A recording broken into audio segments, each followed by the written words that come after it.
Come and let me speak to your mind. Each and every cranial line. Press play, miss something, rewind. Reality is there's no time. No time to waste. Got on my game face with my Nelly Band-Aid. Living in the last days is game day. Uncovering unpopular truths from a Christian perspective. Whether you're facing challenges, seeking guidance, or simply longing for encouragement, we're here to remind you that you are not alone. So let's get into the podcast. Hello, my name is Tam, and I'm here with my lovely co-host, Dortresia.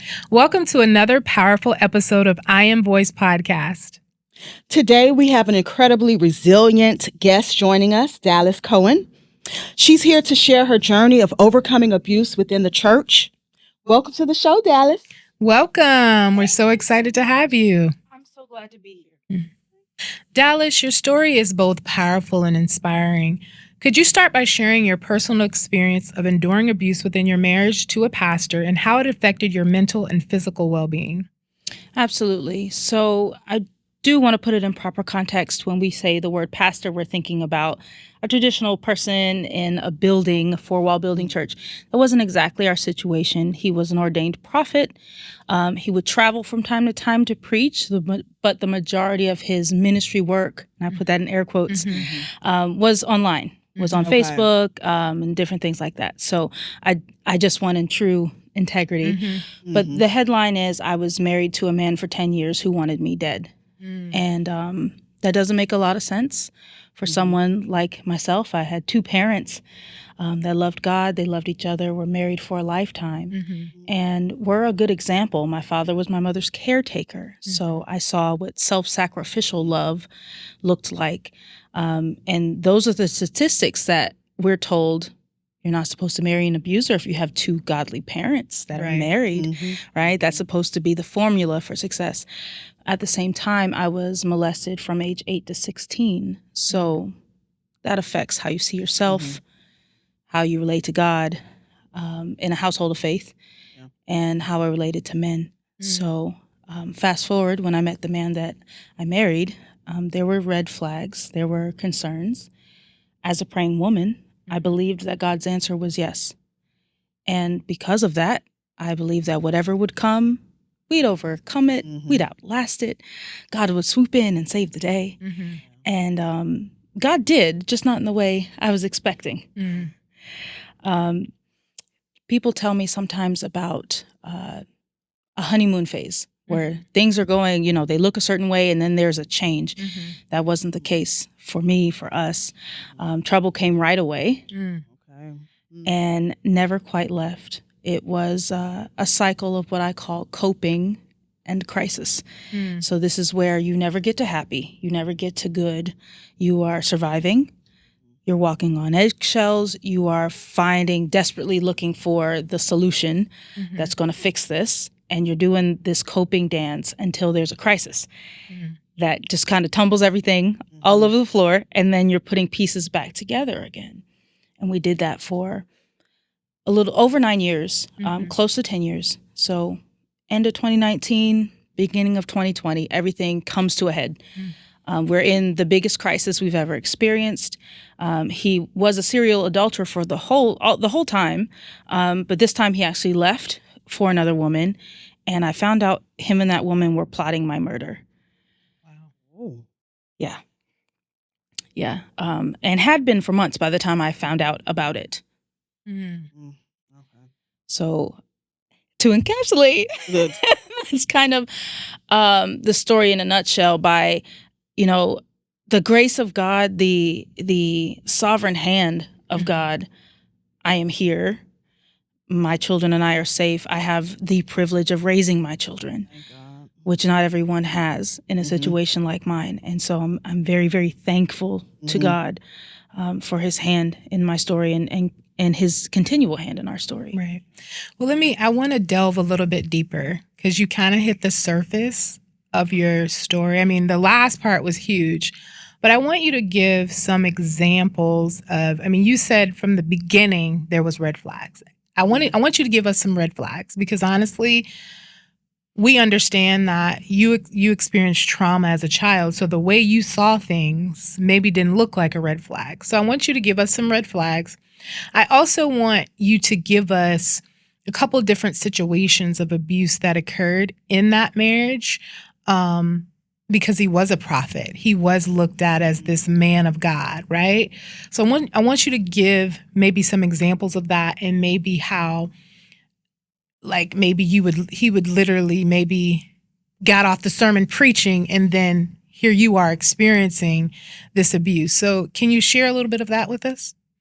Yeah, and it's kind of a heavy question because people don't trace it back. And when I was walking through this, I didn't trace back what I was experiencing as abuse. Right. We'd hear preachers say, "Well, if you're abused, get out," and that didn't apply to me. Right. So in my mind, I was just a wife that had a challenging situation. I had a man I was called to. Okay. There was a man I was called to, and he had challenges, but I loved him enough, and God gave me grace. And the truth is, God did give me grace, right? That was true. I had grace until I didn't, right? So that wasn't. God did give me grace. I will tell you some signs that were important. Signs are not enough. I wish it were. But it's not enough, because so many intelligent women.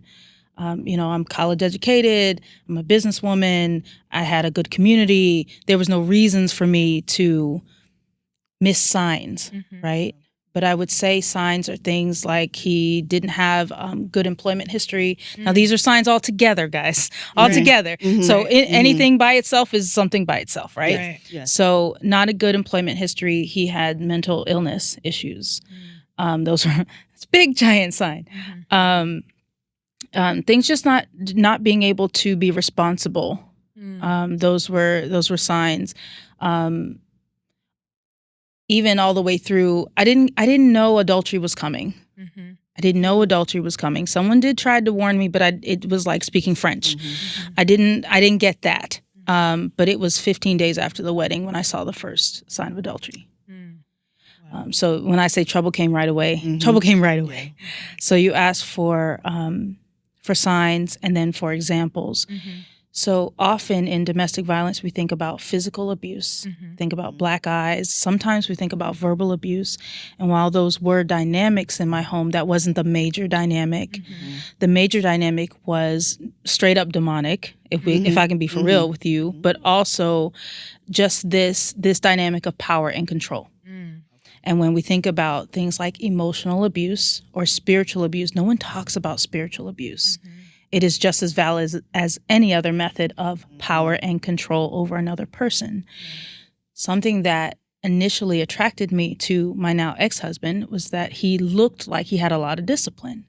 He looked like he cared a lot about God. It looked like he cared a lot about the Bible, and that he had a lot of self-discipline. That is not what it was, but that's what it looked like. And so it started to be restrictions on himself, religious restrictions on himself. And then it was restrictions on myself and my children. And the rules kept changing. So as a submissive wife, you're supposed to follow your husband and obey, right? And obey quietly. Yes. Even if there's danger. Right. So I would do my best. I would do my best. But we would, break up against a wall every so often when when we met, I wore makeup. Okay. And then eventually he says, I don't like you wearing makeup, but that wasn't enough to stop me. So it was, God told me you shouldn't wear makeup. Right. And you're a Jezebel if you wear makeup, and you hate yourself. It was. Using God and the authority of God to control you and your children. Yeah. And it got to the point where we couldn't celebrate any holidays together. Now, I'm a Hebrew believer, and so some of the traditional holidays I wasn't doing anyway, but he would find alternative dates and say, this is the correct date, and you can't do it on this date, or you can't do this one at all, and you can't celebrate birthdays, and you just... It was small progressions that stifle. Right. Okay. Could you take us through the journey of healing and how you rebuilt your life after being free from the abusive relationship? So I think I'm still on my journey. Okay. I think it's a lifelong journey from glory to glory. I will say I wasn't trying to heal right away. I was trying to be alive. Okay. That was first. I was very, very committed to marriage and committed to my marriage. Mm-hmm. I had been a life coach for 5 or 6 years around marriage and relationship and covenant. So imagine putting on events. I'd written a first book, and just this whole thing. I'd built an identity and a platform around covenant and staying married. And I was helping other women in difficult relationships. I just think I want to intercede there because this is why we do what we do.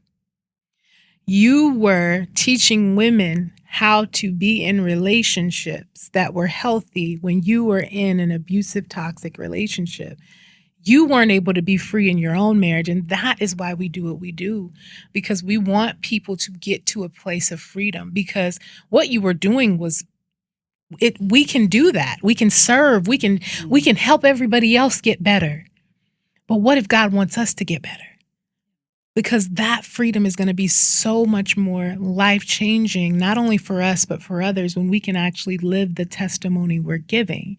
So I just wanted to make a point that that's exactly why we do what we do here at IAmVoice, because we want people to be free. We want you to serve in freedom in whatever you're doing. It's because you have experienced that thing. You know the goodness of God in that area. So keep going. But I mean, it just goes to show that we are living in a world that people are doing things and might not necessarily actually be living that thing. So it's important to talk about that. It absolutely is. And what I did know how to do is to adjust my own perspective. I knew how to dig deep. I knew how to cling to God. And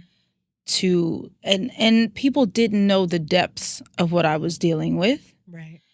And again, if I didn't think it was abuse, right, no way I'm communicating that to anyone. Right. Yeah. People close to me would get a whiff every now and again. And we'd be like, it would be a little bit like that.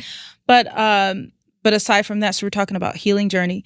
Yeah. Initially, I was so very committed to being married. I wasn't intending to not be married. I needed to, number one, he and the woman were about 30 days from having to leave where they were, and they were coming to get me. And I didn't know when they were showing up. I just knew, hey, they're together. They made these plans. It could be any day. And it was really a really, really scary time. Child Protective Services was in my life. There was just so much chaos. So initially, we're just trying to not be where they can find me. Let's be at a place where they can't find us. That was step one. Step two was a restraining order. Okay.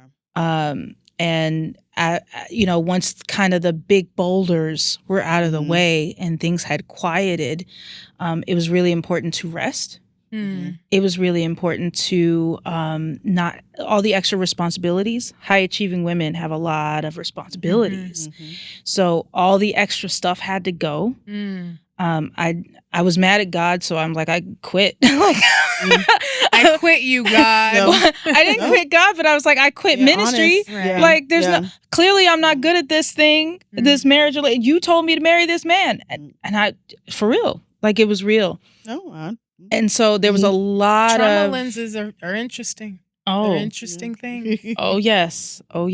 And so I had to go back and repent. I had done a lot of judgment of divorced women, particularly Christian divorced women, because I was staying in my difficult situation. Why didn't they? And they didn't love God, and they weren't committed. Good. Horrible judgments, things that we do to make ourselves feel better about whatever our choices are. Jesus. Good. With that, was that solely your belief in judging other divorced women, or did your then husband, have a play? Oh my gosh. Into how you? If I could use a word stronger than aggressive. Okay. Aggressive on steroids. So and what I found out later in the healing journey is that that's a type. narcissism is a type. Christian narcissism is a type.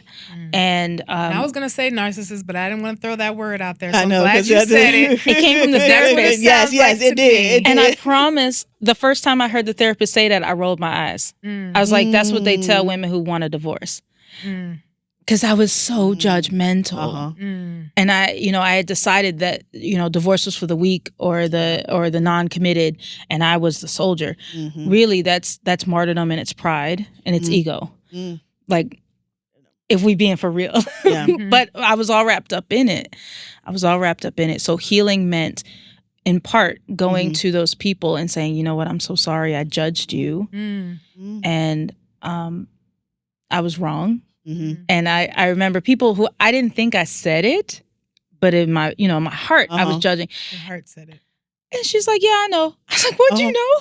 Oh, I'm so sorry. But our judgments do communicate. They really do. Yeah. So I had gathered some women, people that had been clients of mine, people that seen, I was put on events, like I was doing a whole lot. And I gathered these women and I said, you know what? This is what's going on in my life. And if I'm no longer a fit, I understand. And if you look at me funny as a hypocrite, I understand. And no one I thought would leave left. Wow. When I tell you God was all over my story, like I thought I was gonna receive what I had given. Yep. Yep. My God. And people were so gracious with me. They were so gracious with me. I did therapy. I put my children in therapy. And I found this support group online full of women just like myself.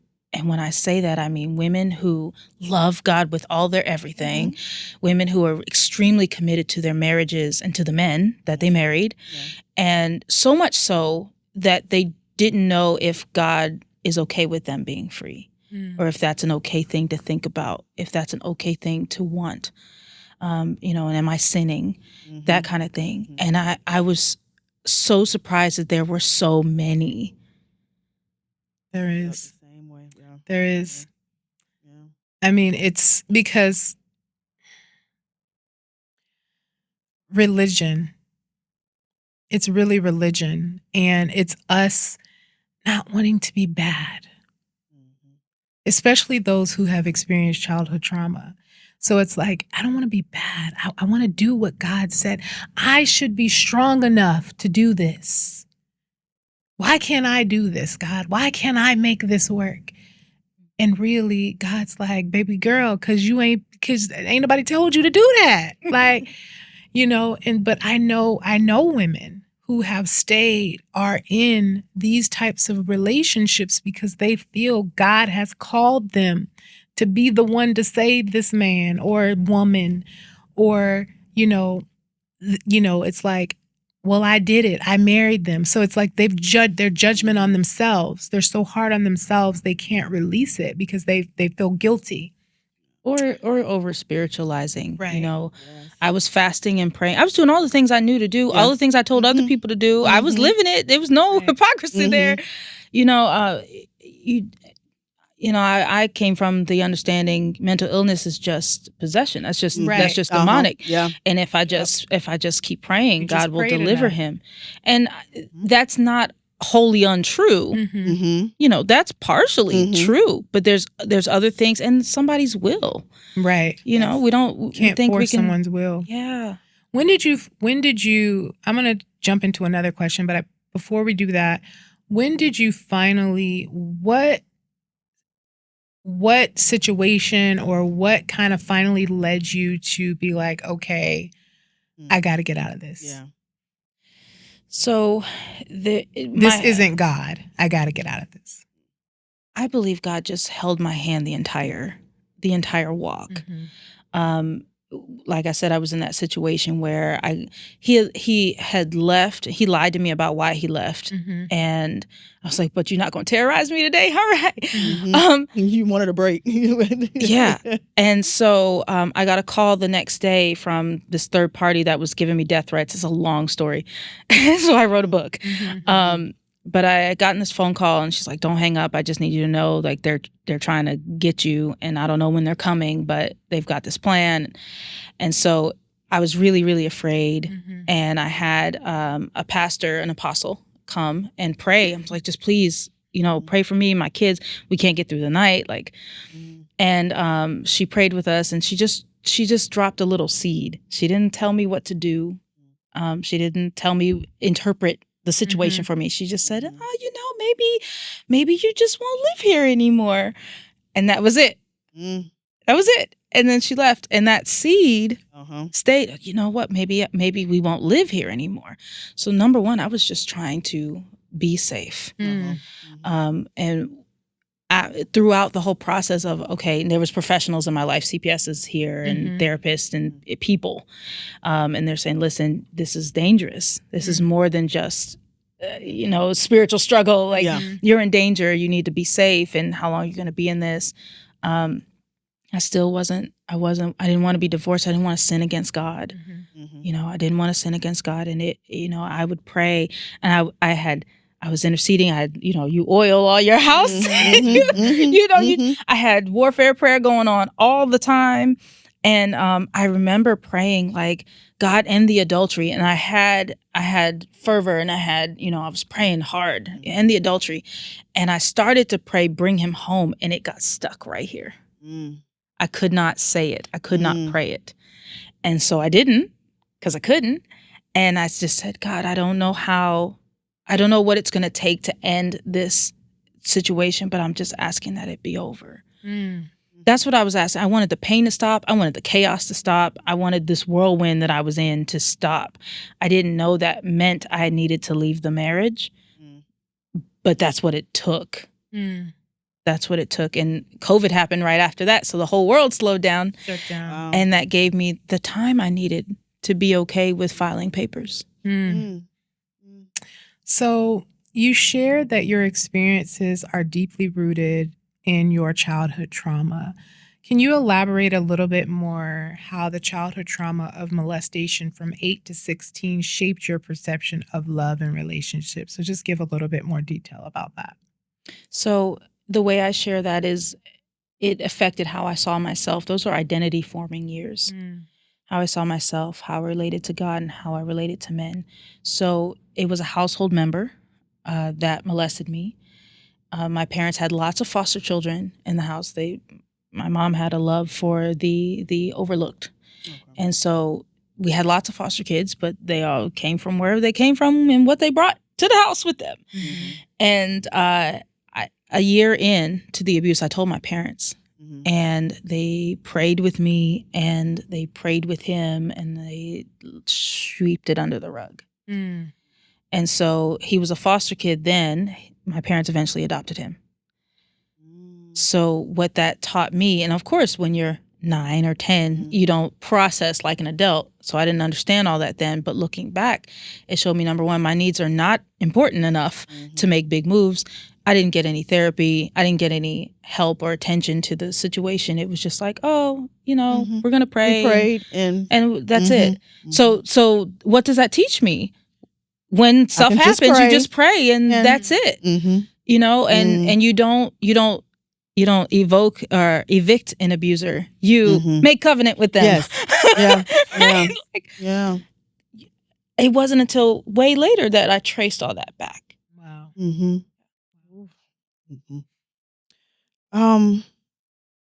You mentioned the coping strategies that you had to use to survive.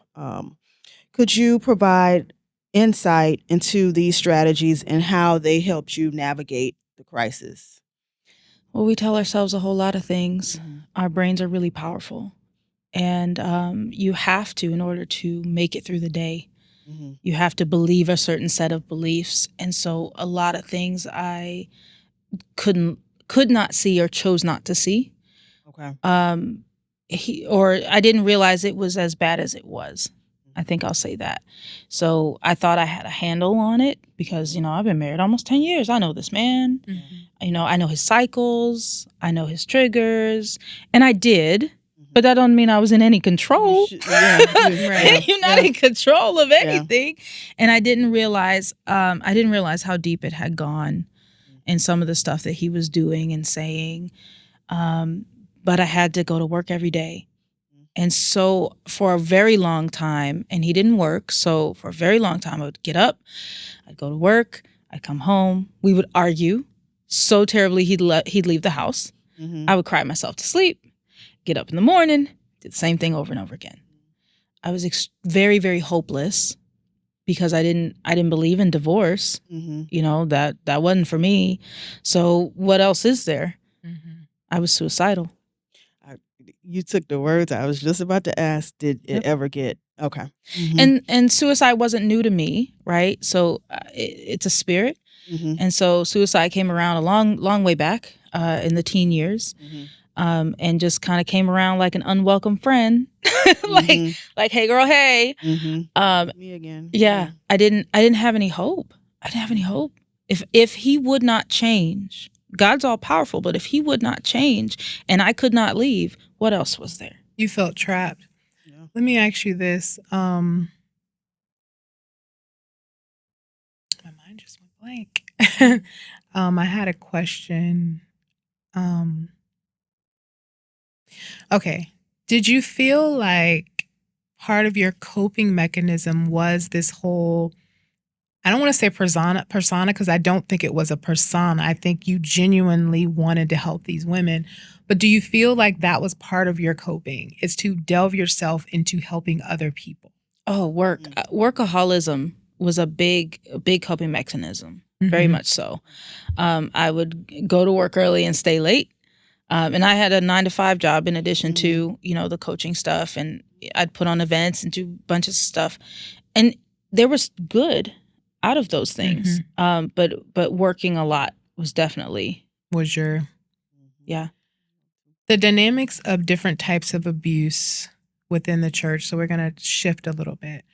And I know that you said you weren't actually in a physical church, but he had an online church. So, which makes sense, especially with COVID and everything like that. The dynamics of different types of abuse within the church are complex and often overlooked.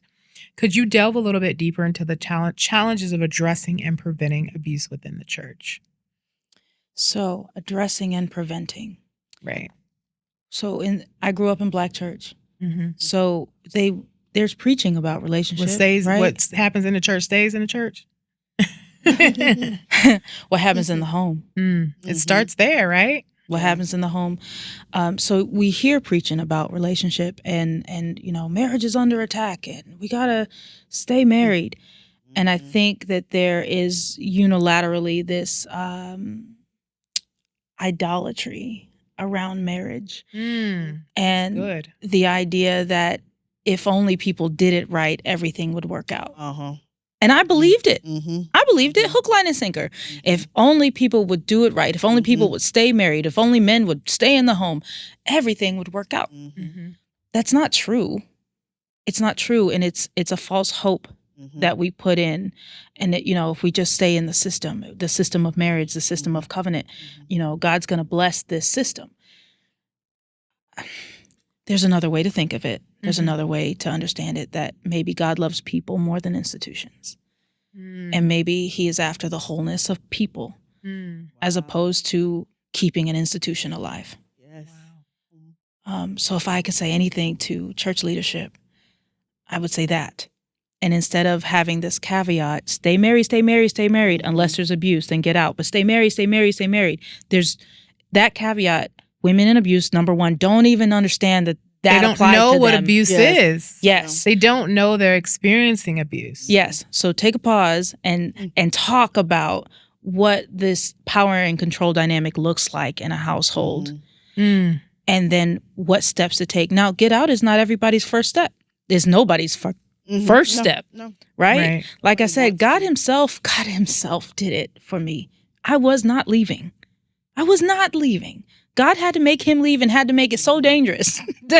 Right. So ridiculous that I go, oh, maybe, right? Maybe I should consider not staying in this house anymore. Yeah. It had to be like that, or I wouldn't have moved. And there's so many of us who don't see that. So in your relationship sermons, take a moment and say, this is what abuse looks like. This is what it is. If somebody's not hitting you, my ex-husband would say, he'd ball up his fist and he'd clench his teeth and say, we're going to be married until one of us is dead. And me, who's not seeing right, would be like, oh, he's so dedicated. That's romantic. No, even. No, You threw your trauma Oh, lens that's so, on. yes. Now today I look back and go, He loves me so much. believe. But till death do us part. Yeah. No. And I was on the death to us part train too. Right. So yeah. So if I could say anything about in the church, take a pause, talk about this, and let's say this too. We know that there are abusive men in the church. You know what's crazy? Everybody knows a woman who's been abused, but no one knows an abuser. How is that? That's good. We do know abusers. We can recognize in a woman because I was just thinking too, like, and these men, they're sick too. And it's like the lack of accountability sometimes, the brush on the under the rug. How are these men going to get better if there's nobody making them accountable for their actions? If everything is just work it out, just pray, just do, whatever the case may be, like maybe these people really have mental health issues. And maybe if one person would stand up for them, a man to hold them accountable other than, a woman or whatever, like, I'm just wondering, like, we don't have that. We don't see that. And we don't really see, people talking about abuse in the church and really like identifying it and making it not okay. And when there are abusers that get discovered for child pornography or for abusing children in the church or grooming the youth group, let's not sweep it under the rug. Let's not just let's get rid of that person and carry on. Let's have a conversation. Churches are groups of humans. Can we have a conference about abuse? Please?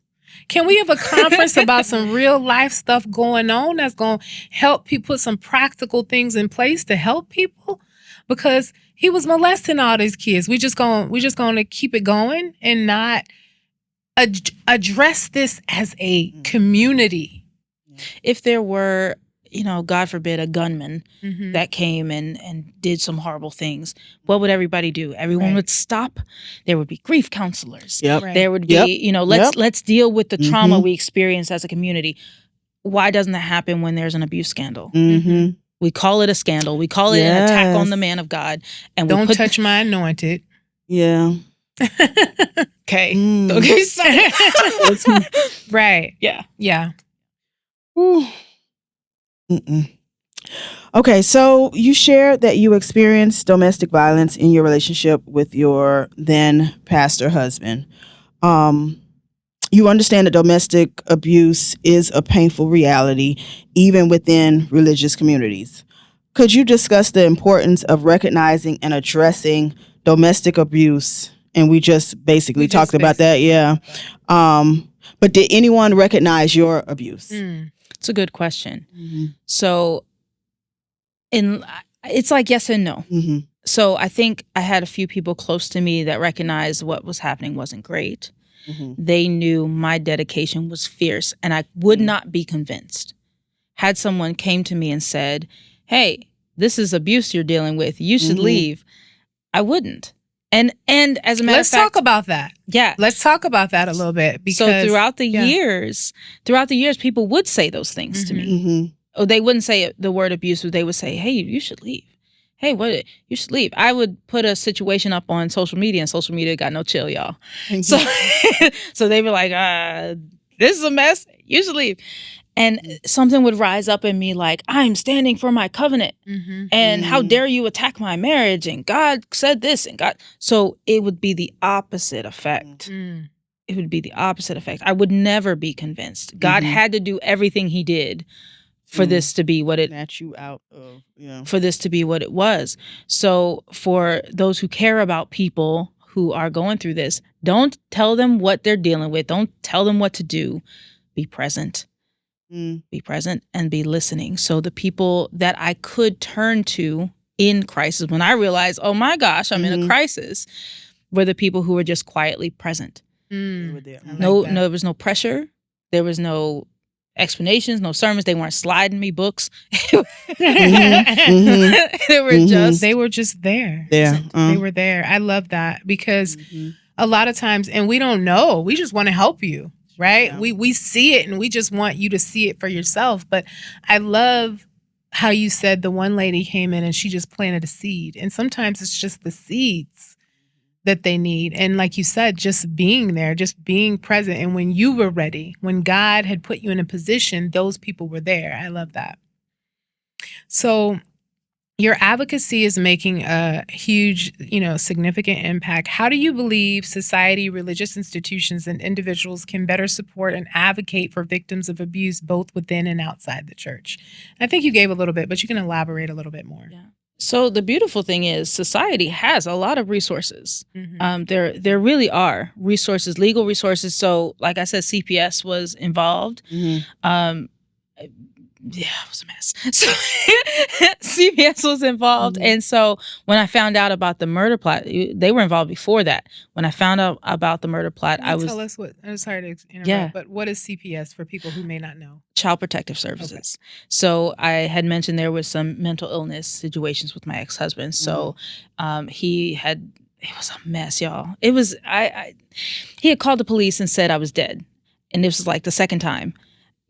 I'm not kidding you. So it's a long story, but the police had come out and obviously I was still here. Yeah. And I said, and that was during the day. I said, this gets worse at night. What happens at night? And they're like, we can't do anything. We can't take him. We can't do anything. And sure enough, it got worse at night. So eventually he was in a mental institution? Yeah, well, like Baker acted. Okay. So, and that's a Florida law for anyone not in Florida. It's Baker acted, and I forgot where I was going with it. You were asking.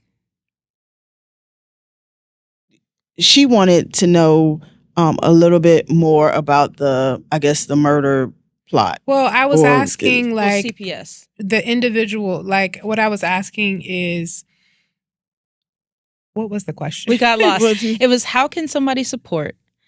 And then I was talking about institutions. Yeah, the question was, your advocacy is making a difference. How do you believe society, religious institutions, and individuals can better support and advocate for victims of abuse, both within and outside of the church? So I think you had talked a little bit about it, like you feel like they could talk about it more in the church or whatever, but it's basically somewhat of the same question, but I was saying maybe elaborate a little bit more. Like you said, CPS was involved, maybe having those, would you suggest maybe having counselors a part of the church and things like that? So I remembered why I brought up what I brought up. So CPS was involved, and once I found out about the murder plot, number one, there was someone to tell, a professional to tell, and they told me what to do. Hey, you need to call the spring and get you some support. And I just took it.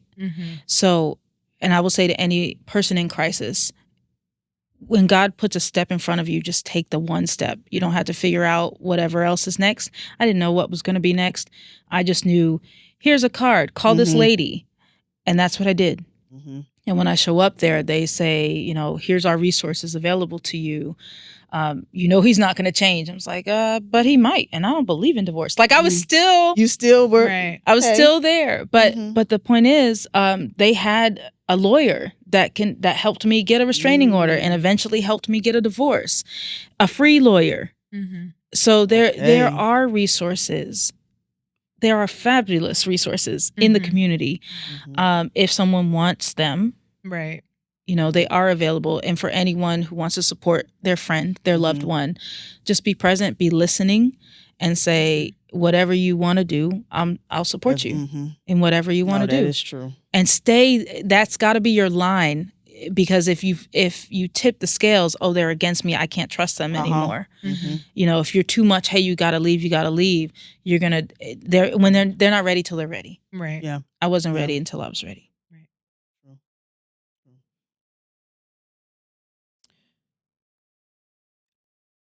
Your story also touches on learning how to love and be loved despite your past. Could you provide insight into how individuals can learn healthier ways to love and be loved, even if they're experiencing an abusive past Yeah. or have been? I have the honor of, I've created some tools. Okay. Number one, I've written a book. It's called I Choose Life. Rewrite your love story and change your legacy. And the way I share that is I could have allowed the identity that my ex-husband had for me, and quite frankly, the one I had agreed to, tell me who I was, tell me how I could relate to God, what I was allowed to do religiously, what I was allowed to do physically. He had a death date for me, so tell me how many days I had left on the planet, right? Or I could choose life. So the name of the book is I Choose Life. Rewrite your love story and change your legacy. And it's not just about our romantic love story. It's about how we learned to love and be loved, which starts way before any romantic relationships do. And so that's a tool, number one. Number two would be I create experiences, healing transformational experiences for women. We put on a retreat called the Sanctuary Experience. There's one coming up in 2 weeks. I'm very excited. But it's a come away with me and full sensory experience. So we walk women, myself, my best friend who's a partner with me, and a team of us, we walk women through a healing journey that is full sensory and fully biblical. It's an encounter with God without a schedule and agenda.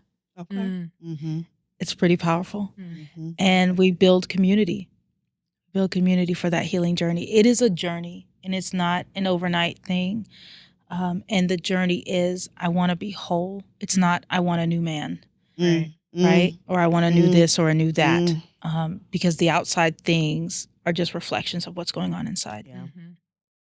So, first of all, your story is amazing. I mean, you are a beautiful woman inside and out, and I definitely can see your heart to want to help women. What did you want to convey coming here to the women? Some women that may have been going through the same experiences that you've gone through, maybe other types of abuse. What would you want to convey to those women today? First, God loves you. God loves you, and I know that sounds simple, and I know you've heard it a million times, but God loves you. He loves you, not just the wife you, or the mom you, or the servant you, or the volunteer you, or the worker you. He loves you. You're worth loving. You're worth a life that is free. You're worth a life that is whole. And you don't have to do this alone.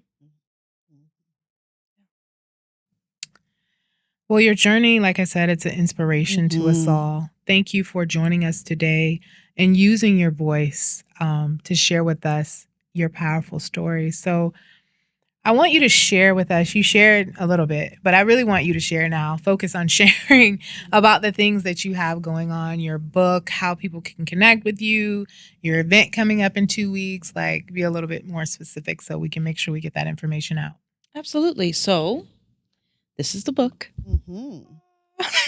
I Choose Life. I Choose Life. Okay, cool. Rewrite your love story and change your legacy. Hold it up to the camera. Yes, yes. You can get a copy of this at thereboundcoach.com/book, or just thereboundcoach.com. You can find a big gold button that says I Choose Life. And you can pick up a book, one of these hard copies, and I will sign it and write you a love note. Send it in the mail. Or you can get one from Amazon. You can also get an ebook from Amazon. The link is at thereboundcoach.com/book. Also, I do coaching. So for any woman who's like, oh my gosh, I need to breathe. Okay. So most of the women I serve, high achieving women of faith who have experienced betrayal, trauma, or abuse of any kind, and would like to reclaim territory in their relationship with themselves. So we lose that territory. Reclaim my time, baby. Yeah. Reclaim your self-love. Yeah. Reclaim yourself in the way you see yourself, and allowing yourself to see you the way God sees you. Like, we say those things, but unless there's intention around that, it's just something we say. Right. So I walk women through that process, either one-on-one or in a group. We have a group coaching course called Reclaim. It's exactly that. And then we have these fabulous retreats. You can find that information about Sanctuary at thereboundcoach.com/sanctuary, or just go to the main page and hit the button that says Sanctuary. And all the details are there. Awesome. Well, yes, please get the book, because you're going to hear the full story. We couldn't even cover the whole, nearly even touch the surface. So make sure you get that book and support this wonderful woman of God. Again, Dallas, we are so thankful that you came on, that you shared your story. I believe your testimony is going to touch so many and free so many. So thank you again for joining our podcast. Thank you, Dallas. Thank you. Thank you so much for having me. It's been such an honor. We hope that you have been inspired by Dallas's story to not allow your situation to determine your outcome. Get with God and allow Him to have the final say. Although we are not mental health professionals, we want to present you with a few online resources to provide support on your journey to healing. It is important to approach online resources with discernment and choose those that align with your needs and values. All resource information will be provided in the description box below. As we come to the end of another empowering episode of IAmVoice podcast, we want to thank you, our incredible listeners, for joining us today. Your support, feedback, and engagement mean the world to us. Together, we are creating a community where voices are unleashed and lives are transformed. Remember, your voice doesn't have to be perfect. It's the authenticity and realness behind your words that have the greatest impact. If you've been inspired by what you've heard today, and I hope that you have, we encourage you to share this podcast with others who may benefit from its message. Links to our current and past episodes are in the description box below. As you share, together we can make a difference. See you soon on the next episode of IAmVoice podcast. Goodbye. We invite all to the table.